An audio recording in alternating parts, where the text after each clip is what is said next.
Hey, newly broke viewers. Want to get out of the rat race and get rich doing it? My next guest's book claims to have the blueprint for living more and working less. It's called The 4-Hour Workweek. Escape 9 to 5. Live anywhere and join the new rich. And it must be good because it was #1 on the New York Times bestseller list for like forever, or like 15 damn months. It makes me sick to my stomach. I hate you, Tim Ferriss. Here's the author. He's as hailed as I am failed. So, Tim, the title of your book promises a hell of a lot. It makes me a little skeptical. What is a 4-hour work week like? How do you do that? Where I looked at how companies of 2 or 3 people could compete with companies of 2,000 to 3,000 people. And what I did is I just took that and applied that to my personal life and looked at case studies of people who had reclaimed time using relatively new tools. For most people, that starts with cutting back on unpaid overtime on the weekends and evenings. But there are some examples of people who take it down to 4 hours. But it's certainly not something you do overnight. The bosses don't respond well to that. Yes, I was just thinking I wanted to just tell Roger Ailes that I was only going to come into Fox 4 hours a week and then demand a raise. But Tim, you're saying that probably 1 hour more than you do now? Yes, actually, I only really work for 45 minutes. And even then, I'm so stoned. Tim, it's pathetic that I even have a job. Now, what is the first step in order to achieve this extremely successful but highly effortless lifestyle? The first step really is looking at new measurements of time and how you spend that time. So first of all, I'd encourage everybody to look at their hourly income instead of their annual income, because it's very common that you might make $50,000 a year, get a raise to 55, but your workload goes up 20%. So you're actually getting demoted over time until you end up getting roughly the amount per hour of a Burger King employee while you're working as an investment banker, which seems to be the fashion at the moment.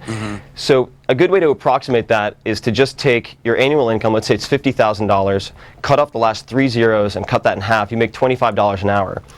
So at that point, if you can go to, let's say, Ask Sunday, there's a company called Ask Sunday that will route your calls from a New York number to India, and let's just suppose that you're a single mother and your son wants the hot new toy of the season. Of course you are, like the Tickle Me Elmo.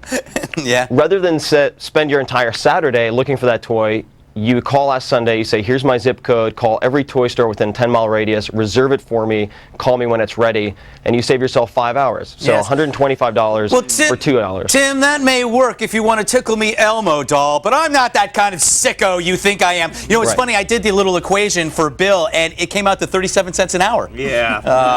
Actually, that was more than I made out. Yeah. Now, Tim, your philosophy behind this book, does it matter more or less now that we're in a recession? I bet I can guess your answer. I would say that it matters more, but precisely because I think retirement is in many respects a false idol. When you talk to whether it's .com millionaires or middle-class people who have retired, you find that it really doesn't redeem all of that waiting in the deferred life plan. So I think re-examining time, using tools to see exactly how you spend your time, like rescuetime.com or other free tools, is very important. And that isn't coming just from me. It's coming from people like the Work Family Advisor to Al Gore and Jack Welch. It's coming from all sides. So I think it's the perfect time to re-examine your priorities and where you're paying attention. Now, you're a best-selling author. You speak at countless firms. So in order to sell your philosophy, which sounds inviting, you probably work 80 hours a week, don't you? No, I actually spend very little time promoting the book and spend most of my time working on either writing, which is something I enjoy, or investing, believe it or not. But the important point is not being idle. So I'm not proposing that people lay on a beach rubbing cocoa butter on their stomachs for the next 20, 30 years. Okay, just come out and ask me. I'm busy, but go ahead. Is to simply reclaim their time, which is a non-renewable resource, unlike income, and then to apply it to the things that are important to them. Okay. Now, I read you were working on a pilot for the History Channel. You're plotting to break a land speed record. You're training for a triathlon.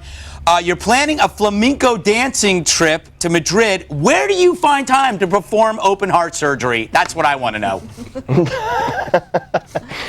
I'm working on open heart surgery, but I have short little hands, and they're not very good for reaching into the cavities. That's too bad, because I knew you'd be good at it. You have to stick to your strengths. Stick to your strengths. I gotcha. I don't have any strengths. That's my problem. Tim Ferriss, congratulations on the phenomenal success of your book. Like I said, I hate you for that. But anyway, I'm gonna read it when I get home. The book is called The 4-Hour Workweek: Escape 9 to 5, Live Anywhere, and Join the New Rich. Thank you. We'll close things out with the